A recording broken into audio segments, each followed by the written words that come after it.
I am here with Danielle Tucker. Danielle, welcome to the podcast. Hi, John. Thanks for having me. I'm excited to talk to you today. Same here. So you're holding the Singer Summit. What's the official title? It's the Unstoppable Singer Summit. Perfect. And this year you have a theme that I find really interesting. And so tell us about this year's theme for the summit. Yeah, John. Well, so this will be the fourth year that the summit is running. And what it is in general, it's a free summit where there are 30 industry experts that come in and talk to singers about building sustainable careers. So we talk about building multiple streams of income. We talk about voice work. We talk about, just the landscape of opportunities that are available to singers. We talk about technology. But this year, we have a really interesting theme that we've settled on because what we found was, of course, in 2020 with COVID, things came to a complete screeching halt for everybody. And that made us put a lot of things in perspective. We were all trying to come up with other ways that we could perform online. So, of course, we heavily emphasized technology aspects and getting into the groove of live streaming. And then when things started to trickle back in 2021, we were talking about ways that we could kind of safely and comfortably, reemerge into the world. And then 2022, many of us in the business experienced this crazy windfall of opportunities because gigs in a lot of places came back with a vengeance. And so we were talking about just trying to capitalize on that and take advantage of that situation. But now, come 2023, we're finding that a lot of professionals are in an awkward space where we dealt with the complete shutdown, we dealt with the windfall, but now here we are trying to rebalance what we learned from COVID and, how we want to take that into the future. How do we now build those boundaries and put in place, implement those boundaries that we wanted to, or we realized we needed when we were going through the COVID period? Because what we're seeing is a lot of singers are still trying to keep up with that pace, that pre-COVID pace.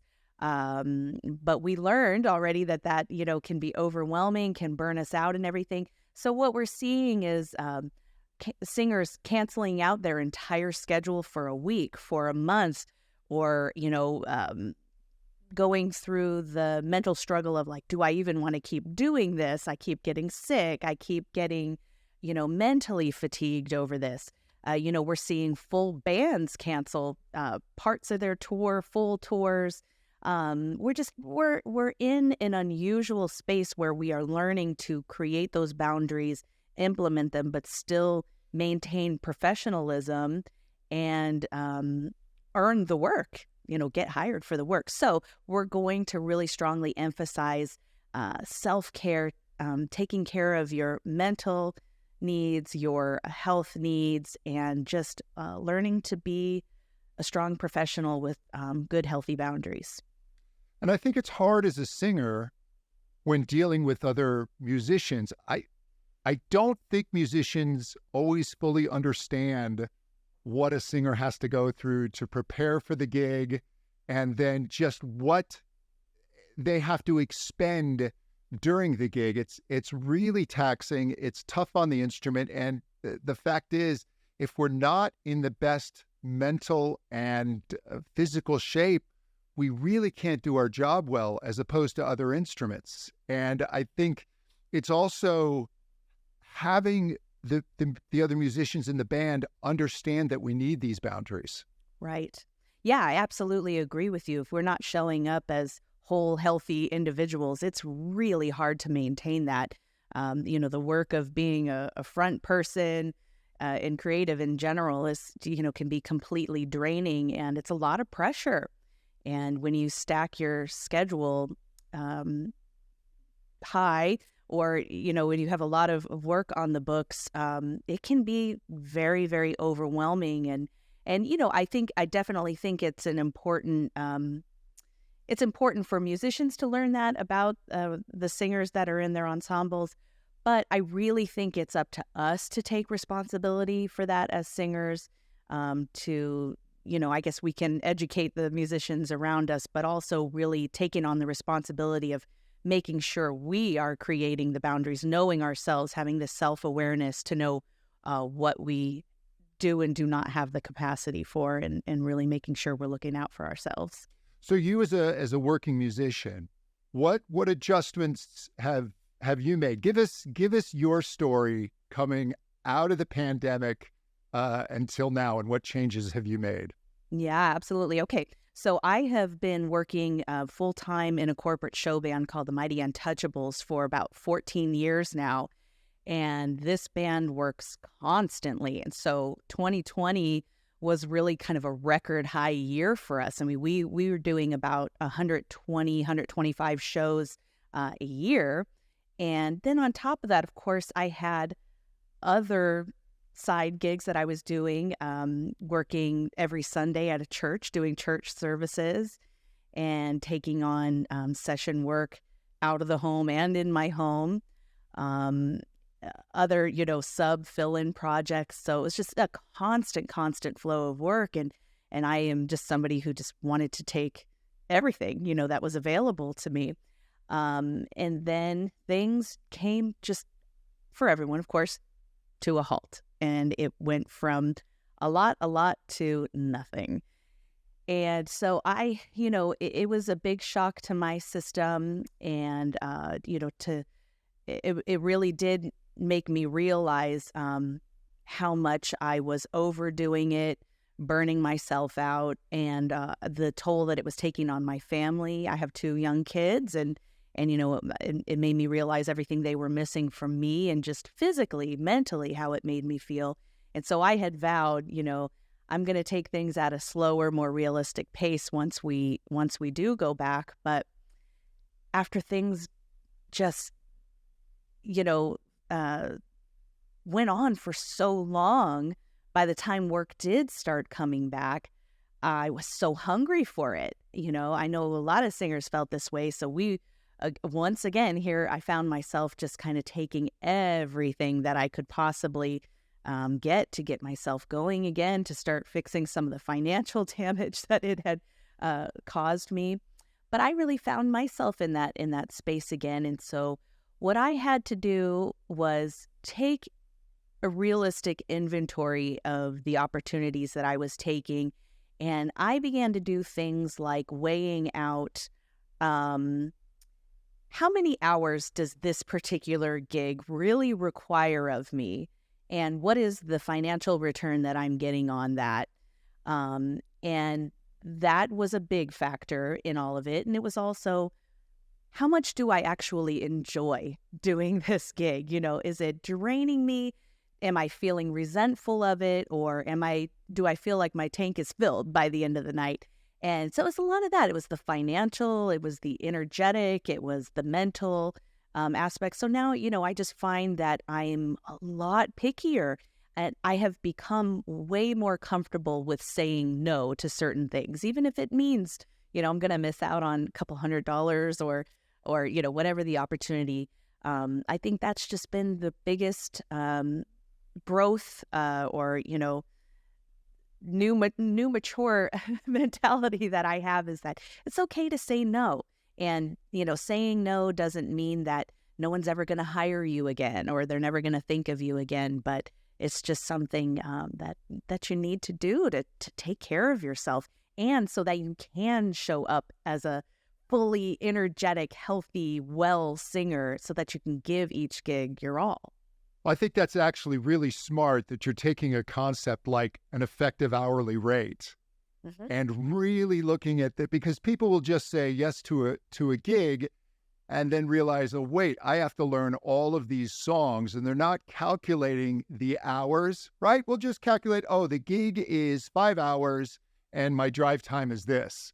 But there's so much more. And so, yeah, I think that's a really responsible way to look at all the aspects. We tend to just look at a small part of what a gig really entails. Right. And yeah, and it takes some courage to say no to a job because you're afraid if I say no too much, no one's going to call me. And yes, there is a point where if you say no to everything, the phone will stop ringing. I guess that's the phone ringing is a very old term these days, but right. the emails will stop coming, the text messages. But yeah, but there has to be a balance. You can't say yes to everything. Yeah, right. I think most of us feel like we want to stay relevant, and relevance means that you're on a lot of people's radar that want to hire you.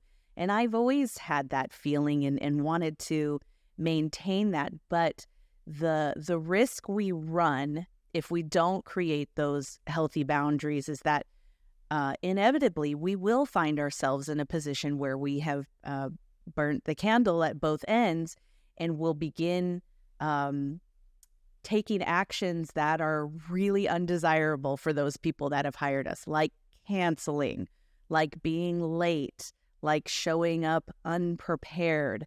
And these are the things where, you've spent your whole career building this, great reputation for yourself. People want to hire you, but it really only takes a few negative incidences for one or two people to not want to hire you anymore. And then word starts spreading and, that can be just devastating, to your reputation, just as a dependable, person to hire. So it's really critical that we learn how to put these boundaries in place and look out for ourselves. And the other thing that makes it tricky is you almost have to look at your vocal capital and your time and energy and your singing career, if you will, much like an investment portfolio. And you do need to diversify. I mean, you're in a very successful show band, but if something happened to that band, you have to have your other things going on so that it doesn't take your whole career down with it. So how do you balance that and session work? And do you have a metric of, okay, I'm do you do session work at a lower rate if you think it's going to maybe bring things in the future? Or do you say, no, you know what, I have to have a baseline of income before I will take those jobs, and I can only take so many? Right. Yeah. I couldn't agree more. That was a huge lesson coming out of COVID, is making sure that you do not have all your eggs in one basket. It's so important to have the multiple streams of income, but how do you balance all those streams? Because we can't go 100% at 7 different things. So I think what I like to do, the metric that I use is I look at what takes the least amount of time and effort for me, but gives me the biggest return. And I try initially, most of my energy will go towards getting more of that. But then it's kind of a trickle down thing where for me, for instance, I have my full-time gig with the Mighty Untouchables. That's my number one. The vast majority of my effort goes into getting more gigs with the band. But then I also am vocal coach, and that is something that requires less time for me, gives me the most satisfaction, and financially is a great revenue stream for me. So I invest a lot of time into that. But if somebody calls me to do a 4-hour bar gig that I'm going to be paid, $50 to $100 for, and I also have to learn 20 songs by Friday night, it's a hard pass for me. As much as I love hanging out with musicians and networking and having a good time, I just know better at this point that those have to be a no. But if it's something that that's really the formula for me is it a good return on my time and energy investment? Do I enjoy the work? And is it laying the groundwork for future work? Am I nurturing a relationship in this certain situation that could lead to more gigs in the future. So, there's definitely different components of it that you've got to look at. But really, it is really flexing that no muscle. No, what I love is you're approaching this really like a business. And I can hear as you're talking about identifying what's giving you the greatest return for the least amount of time invested. I can hear my business coach in my ear, because that's what he's constantly going on about. And that you have to go and almost do bookkeeping and really look at every few months or so and look at, okay, how are these revenue streams? Is this still the best way to be spending my time? And I think the other thing that you do really well is you're, as an online entrepreneur, I'm actually quite impressed with what you do, since I do that myself. And so your summits are, I just looked at the list of people who are speaking at this upcoming summit. I'm really impressed. You've got a pretty good contact list, because there's some really good names in there. Yeah, it's really exciting. This of course is after being in the business for like 25 years, this is a brand new passion that I found for myself during COVID.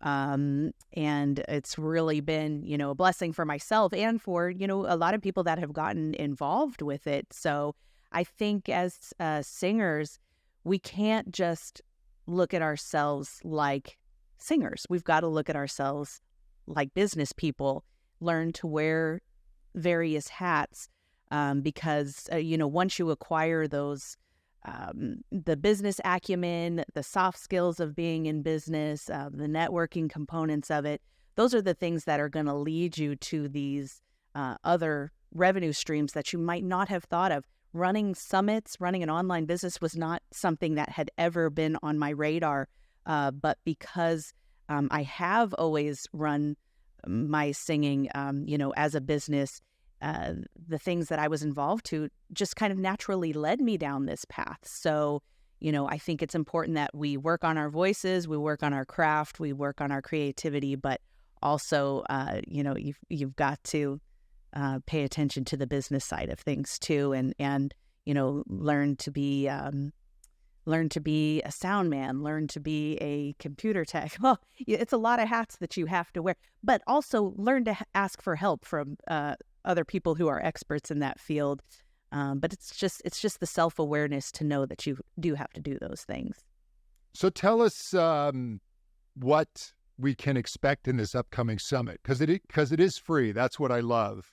Yeah. Is it's open, it's free, and when is it occurring? Yeah, the summit's going to be amazing this year. It's going to be running from May 15th through the 17th. We have an incredible lineup.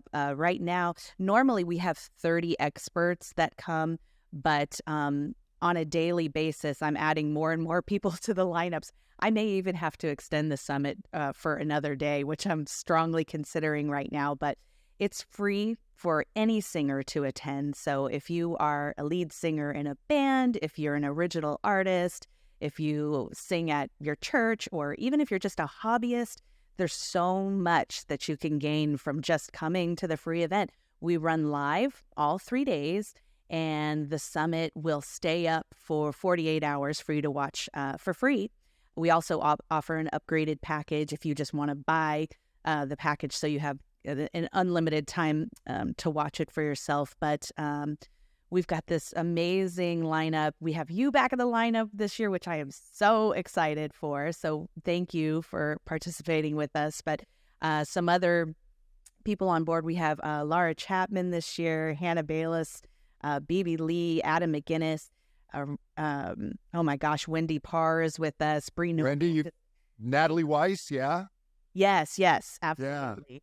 Yeah, we're so excited for that. And we talk about all kinds of things, so many different topics to just, improve your overall standing in the business. It's voice work, it's business acumen, it's learning to market yourself, technology, writing, sync licensing, you name it. We'll be talking about it. And again, we will have a strong emphasis on self-care, setting boundaries, and just learning to take better care of ourselves, and so that we can really, truly build a sustainable career. I think one of the interesting things about your summit is it's really fast-paced. Mm-hmm. It's not like each person has an hour and a half to speak. It's, I believe, 30 minutes per speaker. That's right. It's 30 minutes. And I have, when I first started these, the time slots were actually an hour long, which is great. It's wonderful to get that kind of information, but we're talking about 3 days, 30, to 40 speakers, and it's like drinking from a fire hose. It can be, too overwhelming. And nowadays, we just don't have the attention span for that amount of information. So it's been much more effective to have the 30-minute time slots, and every speaker gives our attendees an opportunity to follow up with them or take the next steps in learning, what programs they offer or how they can get more information from them. So it's really, you're walking away with tangible, usable information, but you're opening these windows into other worlds that you might not be aware of. So it's really exciting. Well, because I'm always a big proponent on the podcast of finding really good people to study with, because it is a constant information fire hose. And so when you find someone that you connect with on a certain topic, you really want to take advantage of that. And that's why I think that this summit is just a great way to have, you've curated all of these experts, and then they're going to come and everyone's presenting on different topics. And then you can really find, like, you know what, that's a person I want to continue a relationship. That's someone who I want to get more information from. So I think it'll be a great 3, maybe 4 days of just exposing yourself to some of the top people in the industry. Yeah, it is. It's exciting. It's a great opportunity, and you don't even have to go anywhere. You can do it from your own home. And what's really cool too, what's different this year is not only can you watch live, but I'm also going to be offering a podcast feed. So if you're someone who likes to consume your information while you're commuting or out walking or doing things around the house, we'll have that brand new opportunity this year. So it's going to be amazing. Fantastic. Where can people find out more about you? Well, you can go to theunstoppablesinger.com. And if you'd like to get signed up to attend the summit for free, I have provided a link to you, John. So you can give your audience that link and they can follow that directly. But you can find all of my social platforms at theunstoppablesinger.com. Perfect. So that will be in the show notes, or you can go to the episode on johnhenny.com and find it there. Danielle, thank you so much for joining us. Thank you, John. Great talking to you. Great talking to you.